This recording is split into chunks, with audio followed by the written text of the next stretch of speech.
Tuning in to the online broadcast network, AfterBuzz TV. Over 20 million weekly downloads in over 150 countries, and your number one source for after-show entertainment.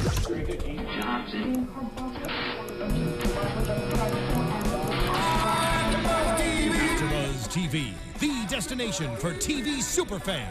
Producing aftershows for over 300 of your favorite TV shows, interviewing celebrities and showrunners, and bringing you behind-the-scenes exclusives. All thanks to E! Entertainment's Maria Menounos, producer Kevin Undergaro, and internet leader Akamai. Now, let the buzz begin! Hey everyone, and welcome to the voice of AfterBuzz TV's The Voice of. I am Kaori Takee, and I'm here with Adam Harrington. So delighted to see you and be with you and hang out with you. We've officially met today. So, thanks for joining us. Hey, it's my pleasure. Kaori. Kaori. I just want to make sure I get it right. Big fan, watch a lot of AfterBuzz TV, and the honor is all mine. Oh, thank you. And you actually tweeted out one of my random YouTube videos, and that just shows me how in touch you are with your fans and how appreciative you are of them. So, I am one of the rare few who understand that really the only boss we have as actors, particularly video game voice actors, is the only boss we have is the fans. It's you guys. If you don't like what we do, they're going to hear it in the forums, they being the developers, and next time it may be another guy. So thank you so much, Adam, for following me and then becoming friends. It is my pleasure. Because it's awesome. And so, in case you guys don't know, you guys better know who he is. He's best known as Big B Wolf in The Wolf Among Us. And the Woodsman. A lot of people don't know that. And also some characters from The Walking Dead, 400 Days as well. Yep. Andy St. John from Georgia, where my lovely grandma was from. And in the DLC 400 Days, I was Leland, and I was Jerry on the bus, the dude that gets strangled. And now you're also Kroger? No, everybody. Oh, I'm sorry, Borderlands. Yes, Kroger. Yes. I thought you were gonna mention another Walking Dead character that a lot of people thought was me. No. Who do they think you are? It's the guy in season 2. Man, right now I'm drawing a blank. The big star, the guy from Reservoir Dogs. Oh, I don't know. I'm drawing a blank because you're the only one that matters, okay? I did play some of season 2, I promise you. And I swear the name is up there. But he has kind of a gravelly voice, too. One of the main villains from Walking Dead season 2. Shout out to my girl, Melissa Hutchison, voice of Clementine. Yeah, she did a great job going off on her own. So you were nominated for a BAFTA Awards for, Best Character? Best performance in a video game, yeah. Yeah. Up against Kevin Spacey and Troy Baker and all this. Big deals. When does a dream stop? Any minute now. So how did it feel when you got that nomination? It was amazing. I've been doing this over 15 years. Mm-hmm.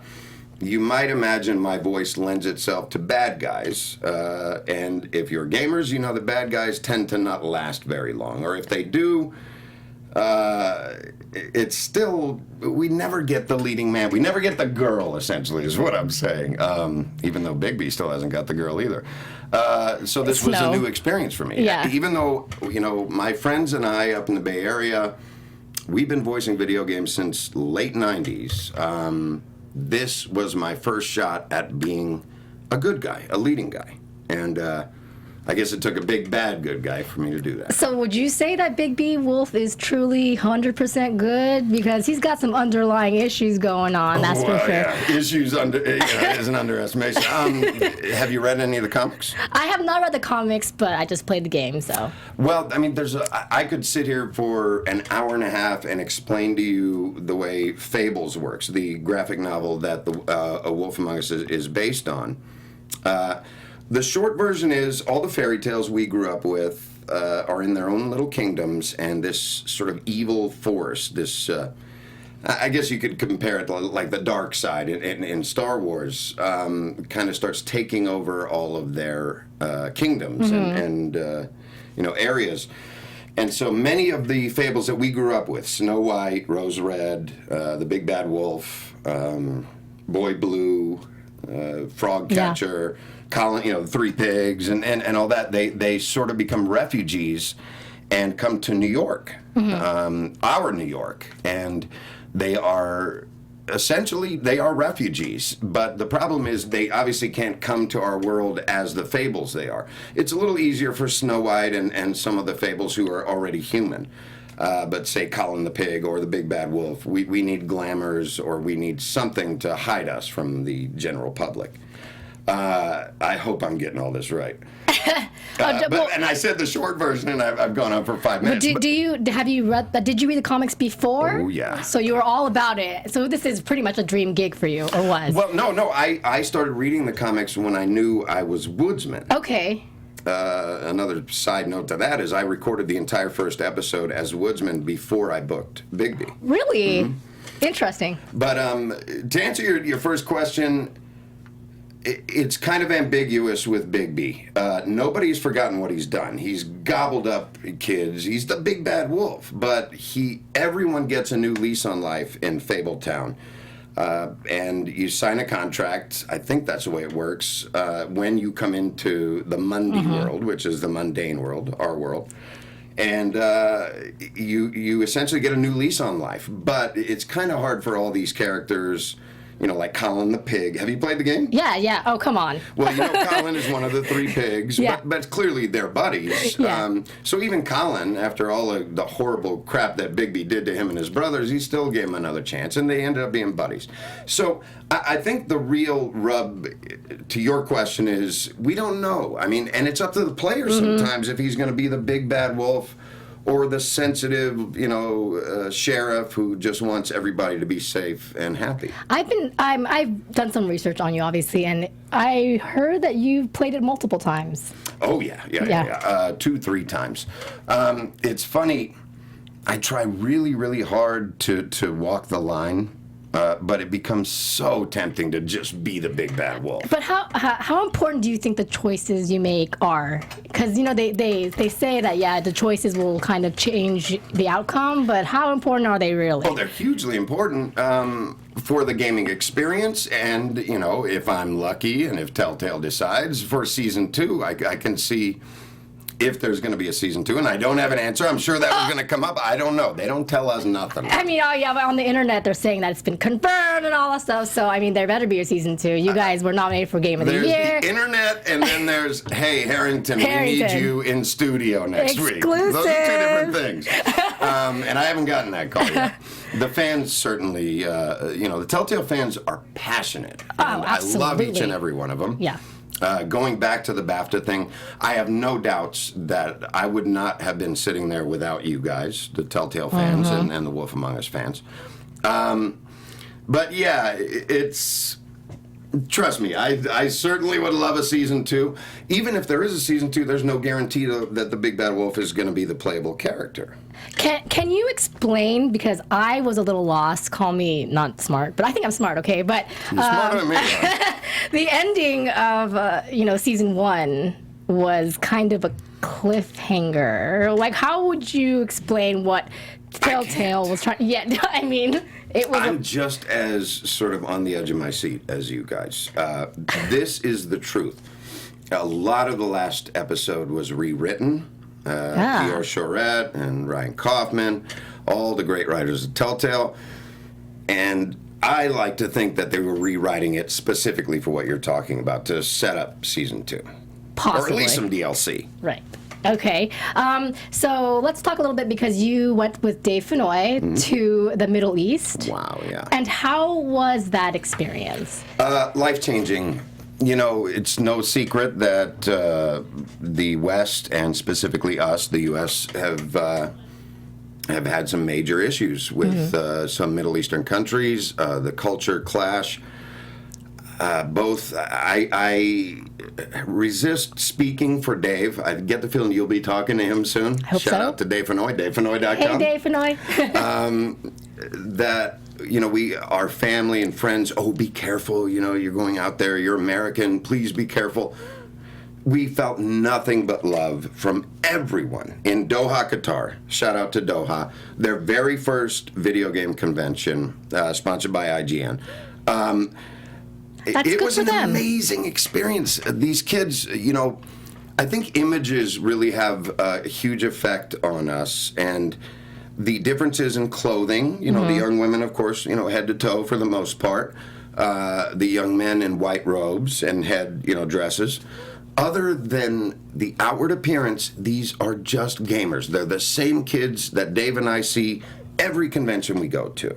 So is that what pretty much shocked you, is how similar they are to us? It wasn't shock so much as pleasant surprise, Nice. turning into epiphany in a way. Dave and I couldn't stop talking coming back. We still can't. I'm staying at his house until I find an apartment in L.A. So Dave and I get a lot of time together. And, I mean, really, I like to consider myself an enlightened, Berkeley, California liberal. I probably shouldn't even let all that. I'm not super liberal, but, I am what I am. But sometimes we tend to think of ourselves as above the whole propaganda, America, that kind of crap. No, even I, and I imagine Dave, we had a little trepidation, We're going to a place we've never been, where right now especially, there's a lot of turmoil, a lot of really bad stuff going on. And let's face it, Americans aren't exactly the popular kid in class anymore. But it's funny how things go both ways. Interacting with a lot of the fans, getting to see them over the 2 days, we got back from them a lot of the same stuff that we were noticing, is that, hey, you guys aren't too bad. You're actually pretty cool. Everything we've heard is total BS. I think gaming, particularly online gaming, is something that could change the course of history. And I know how dramatic that sounds, but I mean every word of it. So what do you mean by that? Like, you mean streaming, or? Streaming, absolutely, but even more importantly, I think kids from the Middle East being able to play with kids from England and the U.S. and Canada, interacting with each other, learning that they have so much more in common than they knew. Both complaining about their parents being embarrassing or homework they had. It's all the same thing. And you have to look 10, 20 years down the road.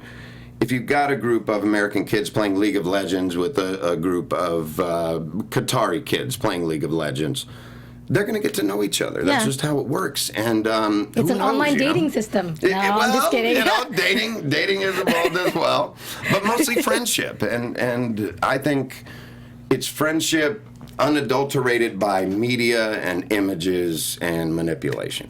So you're also a big League of Legends guy. I am not very familiar with League of Legends. Sorry, guys. Well, big League of Legends guy, meaning I voiced 5 characters. Yeah. I tried to play, forget it. That's a lot. Yeah, that's like, you got to give it your life. Tried. I tried. I gave it the old college try, y'all, but too much going on the screen. I had to give in and say, you know what? I think I'm too old to play this freaking game. What are the challenges of actually voicing multiple characters in a game? I mean, there must be. When you were doing The Wolf Among Us, you had to play basically 2 rivals up against each other. How did that work out? First off, it was very Freudian. The very first big action scene, the big first fight scene is me fighting me, Bigby and Woodsman. But a lot of the credit on that I can't take. It goes to Julian Kwasniewski, who directed us. If you got, at some point, I think people will hear the original Woodsman recordings, and they sound a lot like Bigby, like almost identical. Really? Once he figured out that I indeed booked Bigby and I was going to be Bigby, they had a problem. They're like, these 2 characters, they shared so many scenes together. What are we going to do? Julian expertly pitched him down, which is essentially brought the tone down a bit, just ever so slightly so you don't really notice it. They wanted to do that the rest of the season, though, and I said, no. I can take this challenge. Yeah. So I started just bringing the voice down myself, But Julian was the mastermind behind those 2 characters sounding so different. Okay, yeah. The League thing, I think you said, is it hard or is it a challenge? It's what we do. More and more video games are looking to hire one actor to voice as many characters as possible, particularly these MOBAs with 100 different champs. And that's our job, to sound like different characters. I actually watched a documentary on, voiceover actors, and they were saying... I know that voice. That one, I know that voice. That was terrific. DiMaggio. Yeah, DiMaggio. Shout out to DiMaggio. It's a great film. Yeah, it's really good. I highly recommend it. And they were saying that video game voiceovers are really challenging compared to cartoon voiceovers or whatnot. Well, remember, I'm from the Bay Area. We don't get a lot of cartoon. I did a little here and there. I'm hoping to do more. Part of the reason I'm down here. But, yeah, video game voice acting is a completely different thing. I think you'll find a lot of celebrities that some of the developers are hiring are learning that pretty quickly, that, this is not linear. We do not have another actor to play off. Our lines are meant to be, extracted and put into points in the game when they're convenient. So there's no kind of linear storyline that we're used to, particularly the Telltale game stuff where we have the branching stories. Yeah.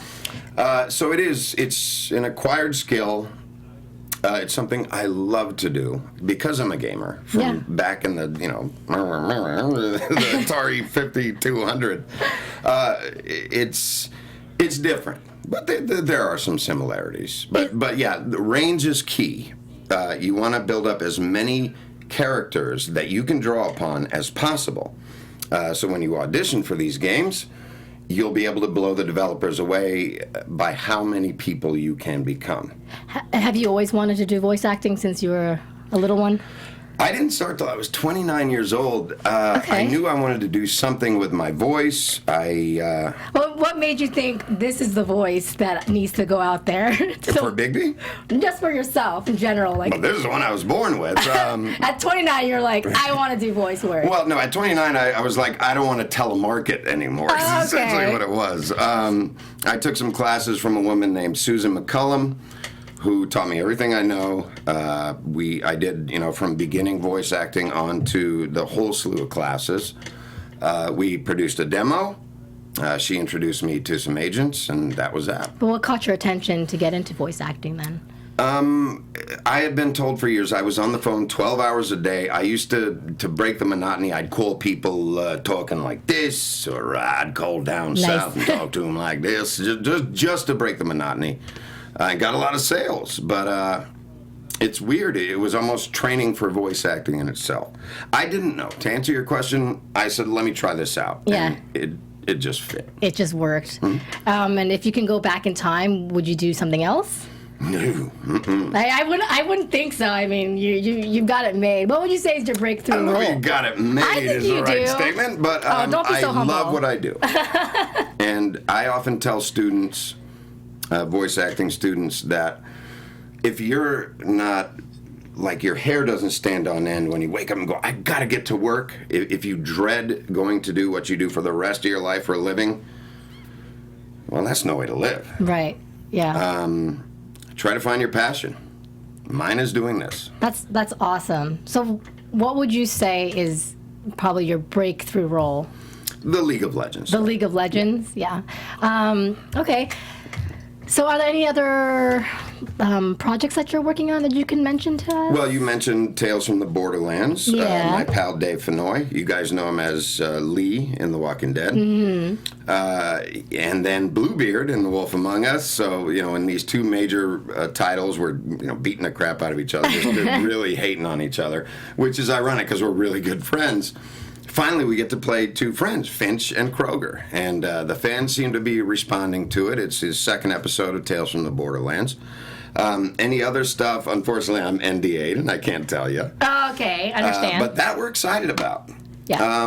Mostly because Dave and I get to be buddies on screen for a change. Oh, so then you guys met, obviously, through the games. Walking Dead. Okay. But I know I met Dave in the late 80s, listening to KSOL and KDIA. He was Billy David Ocean for the local R&B station, and he and I were buddies after Walking Dead for a year before I realized that I grew up listening to him as a DJ. That's crazy. So you were kind of like a fan. Oh, I always was a fan, but that even made me an even bigger fanboy. Dave's amazing. Yeah. So are you. I'm trying. Let's see. There's so many things I want to ask you. Okay, so what games do you like to play, other than games that you are voiced in? It's funny you mentioned LA. GTA 5 sucked me in. Okay. And over the last couple of months, I've been acclimating myself with the area. And I gotta admit, the game has helped me, man. Really? The landmarks, and they got it down, to, like, the Chateau Marmont is right there in the game, And little things like that on Sunset. Or, trying to get from downtown to Santa Monica to see my friend Christina Ulloa, who's Annie in League of Legends. I saw these landmarks. I'm like, I've been here before. Oh, right, GTA 5. Yeah. Grand Theft Auto has always been a favorite. I don't get enough time to game these days, but when I do, know, it's hard. I like third-person sandbox games. I like to see my character on screen. If for some reason first-person shooters kind of disorient me because it's the I'm whole kind of the screen same is way. moving. Yeah. And I like to see my character. Yeah. I gotta say Grand Theft Auto. But of course, Wolf Among Us, Walking Dead, the Telltale stuff lends itself to people who aren't as coordinated like me. So I play the Telltale games on my iOS. I just find it convenient because I can carry it everywhere. But how do you play it, and how would you recommend On my playing it? PS3. Okay. Well, that really dates me. I need a 4. I'm the same way. I've heard though that the pad is the way to go, and I think I should try a run through of Wolf Among Us on a pad. Yeah, it's really convenient because I can basically, sometimes I take it to work and on break, or not even on break. I shouldn't be saying Even if that. you whisper, we still hear you. I know, you're right. I'm like thinking that we're just. It's But just you're me. working. You're doing research. Yes. That's the beauty of it. You can game, and mom or dad call you, and they say, "What are you doing?" "I'm playing video games." "I'm working." It's true. Okay, so let's talk a little bit about GTA 5 because that interests me that you like it. Who's your favorite character? Oh, it's boy. I've been asked this before. It's the obvious choice is the cat Og, Stephen Og, I think he is the guy from the meth area. The dude that's Trevor. on Better Call Saul now, or maybe that. I only know them them by character name, not by actual voice actor name. I don't remember the character So name. there's There's Trevor, Michael, Trevor, and Franklin. Franklin's buddy is my favorite. He's a Okay. stand-up comedian. I wish I could remember his name. I actually friended him and cool. told him to do amazing work. And asked him, I said, "Have you been doing voiceover?" He said, "No, there's the first one." And I told him, "You're a natural," and he is. He just the comedic timing was off the hook. I will say I've been parking in front of Michael's house to go to my agency, Abrams, to do auditions just yesterday. That's cool. I parked right where Michael's house is. I swear, where the driveway's there. Yeah. I mean, you've played it, so Yeah. you know. And I'm like, I know this house, man. It really is. It's a trip. Yeah, it's a trip. Well, I'm glad GTA can help you. Los Santos can help you figure out Los Angeles. It's scary in a way. They need to do one for San Francisco. I hope their next move. San Francisco's intense. But imagine a GTA like where instead of just LA and surrounding areas, it's just San Francisco and surrounding areas. Maybe they should have an expansion for Northern California. Forget the expansion, the whole game. Man. I'm on that. And obviously, I love the game. I'd love to voice some characters in it. Now that I'm down south, maybe I'll get a shot. Yeah, we would love to hear you get in there. Rockstar. So have you had any crazy fan encounters? Oh, yes. Ooh, care to share some crazy No. ones? Oh, am I the craziest one? You are, honey. You've got some work to do if you want to get crazy. Trust No, me. I'm totally kidding. I'm not crazy, but No, listen, the few weird experiences are the exceptions that prove the rule. I absolutely love interacting with fans. Yeah. Any chance I get to go to a convention. Again, we'll use Doha, Qatar as an example. It's just immediate gratification for what we do, immediate feedback, and the kids love us. I mean, how could you not? I can't imagine not just going nuts every time I see that. I hear some actors complain, "Oh God, I got to go deal with everyone asking for my autograph and that's take a so picture." I'm like, "Are you sad. kidding me?" Did they really say that? I'm not naming names. No, but don't sure. name names. I don't want to know. Well, I mean, it's not so much a bitter thing as like, oh, here we go, we got to do this, where I could do it, I swear, I could do it every day, all day, for free. I mean, kids asking to take a picture with me and for my autograph, please. Yeah, no, and that's something that I totally appreciate. So that's how And we you met. probably get it a lot, too. Oh, no, not At the all. cons? No, they don't know who I Well, am. give it some time, you will. So I was watching an interview that you did with IGN, and you guys mentioned that Telltale is kind of like interactive entertainment, and that's like what they're trying to say it is. That's the buzzword, sure. Can you define interactive entertainment? Well, do you remember the old? I keep kicking this wire. I hope I'm not driving you guys nuts in there. Do you remember the old Choose Your Own Adventure books? Yes. I think that's the closest comparison I can think of. That's so funny because I think we're coming to the point where movies and TV and music and gaming is all coming into this amazing entertainment experience. Telltale is definitely leading the way with that. Oh, they're huge. Yeah, I think anything where you can take the gamer and make them not feel like they are creating the game is a win-win. Yeah. I completely agree. And interactive entertainment, essentially, you put the director's or the fan in the director's chair and let them decide the way this thing's going to go. I tried really hard to play through a few times as Bad Bigby, a-hole Bigby. But it's funny how you let your emotions and your conscience just won't let you do that. Funny enough, I find even with Walking Dead and Wolf Among Us, you probably wouldn't think this, but I pick the silence option more often than not. The ... Just really? Yeah, to see where the other character is going to go. It's me talking. But if you do it right, you forget it's you talking about 10 minutes into playing the game. Okay, that's funny. If it's bad, you hear yourself the whole game. Inside of me, I'm always telling myself I never want to not say anything, so I'll never do the ellipses, So you do, obviously, voice-over actor. Do you ever have any urge to try live action stuff? I have. Yeah. Oh, you did a TV thing. I did one. Almost got away with it. It was for my buddy Evan Cecil, who directs those shows. It was fun. I'll never do it again. Why not? Or is that something you'd rather not say? No, I'm just thinking of a diplomatic way of saying it. Okay. Voice actors, we are booked. They book the studio for an hour or 2 hours or 4 hours if it's a long one. We show up, we work, we leave. The on-camera stuff I learned immediately is a lot of hurry up and wait. And I'm very ADD, I'm very hyper, and the sitting around and waiting, it was killing me. I just want to get in there and get down to business. I understand. Do you have any tips for people who want to become voice actors? Yes, be sure you want to do it. Reserve yourself to the fact that you're not going to jump in and say, I want to be a voice actor in League of Legends. You'd be surprised how many times I get that. It doesn't work that way. You have to embrace all aspects of voiceover: commercial, narration, character, which could be both video game or animation or other, character voiceover things, and the boring stuff. You have to do it all. The boring stuff being like, corporate videos for shoplifting for Safeway employees, which I've done. You have. Oh, yeah. Yeah. You have to jump in 100%. There's no half-assing it, pardon the phrase. Fair enough. If you have a passion, you think you want to do this for a living, my advice is to take some classes with a reputable coach.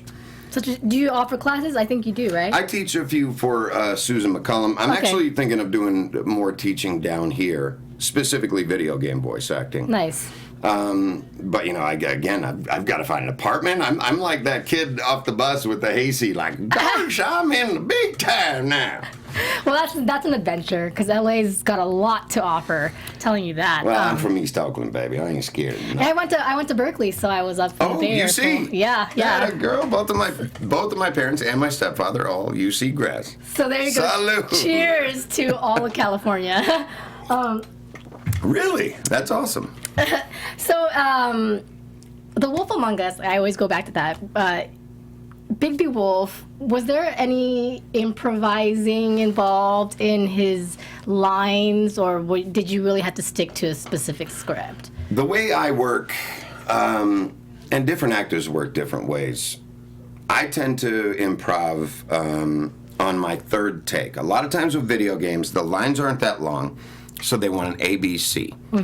Usually that's the case with Julian. He's our director at Telltale. Well, he's at Bay Area Sound, but he directs most of the Telltale stuff you've heard. We get a system, and it's an ABC. Say the line is, screw you, Toad. We'd give him 3 takes. Screw you, Toad. Screw you, Toad. And then I generally, on the 3rd take, will be, that's where I don't push it too far, but I improv a little like, oh, come on, screw you, Toad. You can improv, but you can also offend the writer, slow up the process, so it's a fine line. Oh, really? Yeah. Wow. And you better be good at it. You better do it well. If you're in there sort of funfering around, you're just wasting their time and your time. Some actors go right to the script. They stick to the script. They don't deviate one bit, and that's fine too. I like to have a little fun with the words. Okay. And do you have any gaming voiceover actors that you look up to, or who's your biggest inspiration? Roger Jackson is amazing. And Roger Jackson is, what does he voice? You guys know him as Ghostface in Scream. I'm Okay. in the house, Sydney. You know him as Mojo Jojo in Powerpuff Girls. He's Ichabod Crane in my game. Yeah. That guy's creepy. And Roger, it's a trip. Roger is the most unassuming, humble, quiet, you would never guess in a million years he is who he is. I love the guy to death, but on top of it, I had the pleasure of building his reel, his video game reel, and it was inspiring and really kind of like cold water in the face at the same time, because I'm like, oh my God, I compete with this guy every time I audition. So you're an editor as well? I edit voiceover video game reels as a side thing. Actually, Rogers and Dave Fenoy's are my best reels. Oh, cool. Another voice actor, I have to mention a female because, there are male and female parts. Lonnie Manella, I don't know if you've heard of her, but look her up. Okay. She is off the hook. And what do we know her for? What don't you? I mean, a ton of Blizzard. Okay. She's in everything. And she voices men convincingly. Cool. Without effects. Lonnie Manella is amazing. Look up Roger L. Jackson. Look up Lonnie Manella. Dave Fenoy is a big hero. Oh, yeah, he's good. Dave is amazing. And how do you feel about, oftentimes you get, celebrities with big names taking on voice acting roles? Well, that's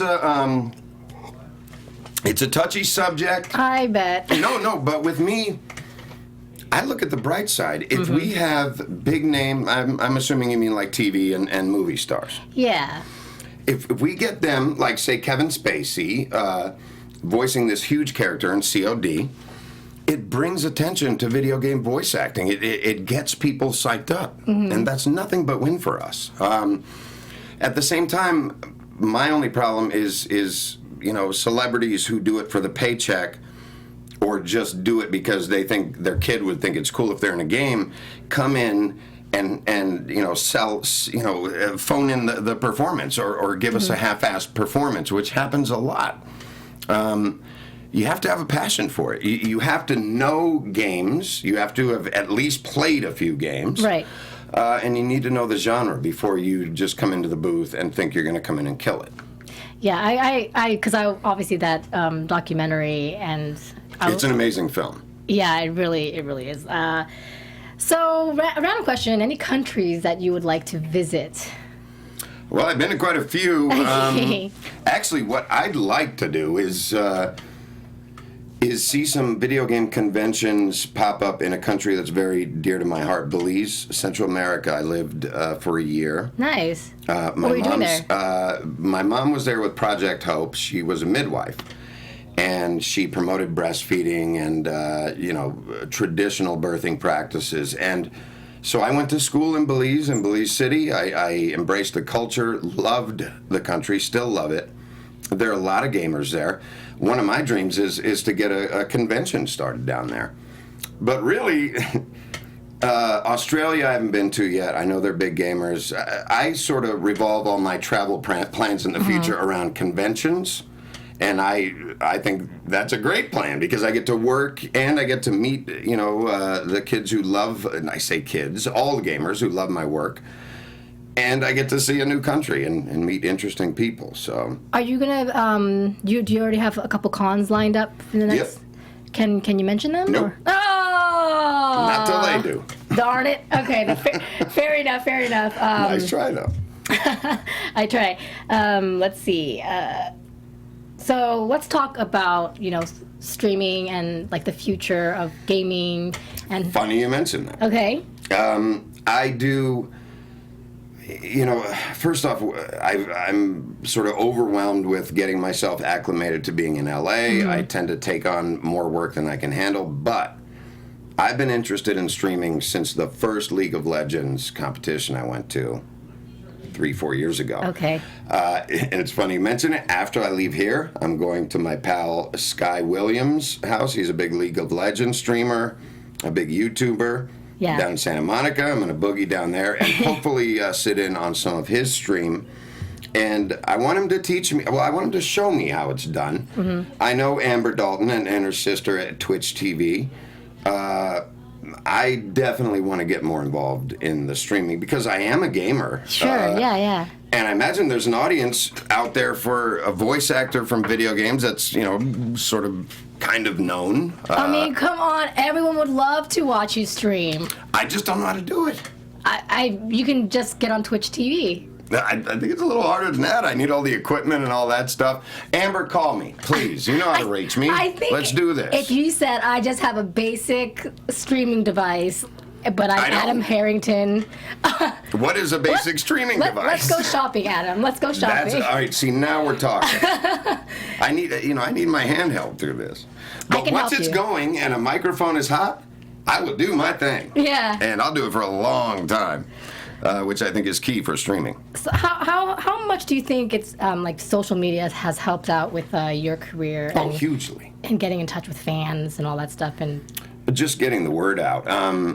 It's a little weird too. I know that some big titles now are booking actors specifically on Twitter followers, which makes me feel really subconscious about my 4,000 Twitter followers or whatever it is. And I look at some of the other guys like, oh my God, 400,000. How do I do that? You'll get there. You'll get there. But I don't know how to try. That's the problem. I need to learn a lot of this stuff. I think what I've been told is you just got to keep tweeting and tweeting. I've been doing that. Pictures? Yeah. Yeah, people are very visual people. Do you have an Instagram? I do. I just started it. My manager made me do it. I'm glad I did, though. Yeah, I'm sure. Although, oddly enough, that's where a lot of the weird fans you had mentioned earlier, that's where they're coming from, is Instagram. Yeah. I tend to be way too patient and give people way too much slack, but I had a couple of very interesting fans. Let's leave it at that. You see my 1,000-yard stares. I start freaking out. Is she out there? So with your growing celebrity, are you the type that kind of shies away from that, or are you embracing that in any fashion? Do I look like a shy guy? No, I not love at all. I think I'm the only actor on the planet who admits I freaking love it. This is awesome. Yeah. This is why we do it. Yeah. Well, yeah.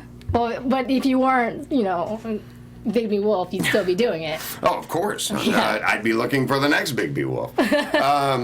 No, I mostly because it gives me a chance to interact with as many fans as possible on a grand scale. Absolutely. Love it. And final question.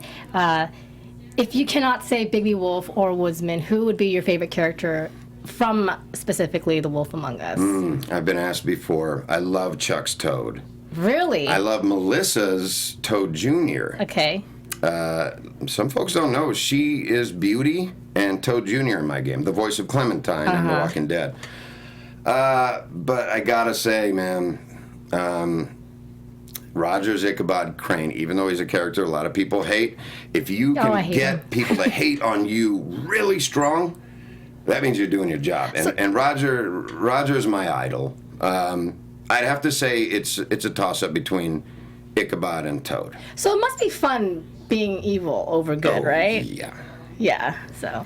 But it's a lot more fun not dying and coming back for each episode and getting nominated for a lead actor, which never happened That's to me huge. before. Yeah. I mean, and chances are, if Wolf Among Us comes back for season 2, you're safe and will happily see we you know. return. I mean, we know that Bigby lives. Yeah. You know, he's still living in the comic series. You know, and this game was set in the '80s, so. It's still a mystery. That the whole ending was a mystery, and to hear that it was a mystery for you. Right. Well, I mean, the closing thing is I interviewed Bill Willingham, creator of Fables. I'm editing the podcast now. I'm going to put it up soon, and he comes up with some stuff I didn't know about the Fables universe, and makes it clear that nobody's safe. Like the Snow. Well, I can't give away spoilers, but you remember the deal with Snow in the first episode. So, who knows? So, okay, so tell your fans or tell people who are listening where they can find you on Twitter or whatnot. On Twitter, Harrington VO, at Harrington VO. I tend to try to steer people to my YouTube, youtube.com/Harrington VO. Okay. Or you can find me on Facebook, Adam Harrington Voice Actor. Great. Okay, and then you can also find me, Kaori, at KAORIOUS on Instagram as well as Twitter. Where's your Instagram? Since you just started it. Adam_Harrington VO. No, I remember. This is the first time I remembered it. Adam_Harrington VO. I'm proud of myself. Nice. Thank you so much for joining us. The pleasure's all mine. And thank you guys for joining us with this interview. You can catch all AfterBuzz shows at AfterBuzz TV, and we'll catch you guys soon for some more talk. Stay out of trouble, Mondays. From executive producers Maria Menounos, Kevin Undergaro, Phil Svitek, and the entire AfterBuzz TV staff, we would like to thank you for listening to the AfterBuzz TV network. To watch or listen to other after shows and post comments or questions, be sure to visit AfterBuzzTV.com. I'm Sir Richard Wentworth, and this has been a presentation of AfterBuzz TV. Buzz you later. Buzz you later. The views expressed herein are those of the hosts only and do not necessarily reflect the views of AfterBuzz TV or its owners or principals.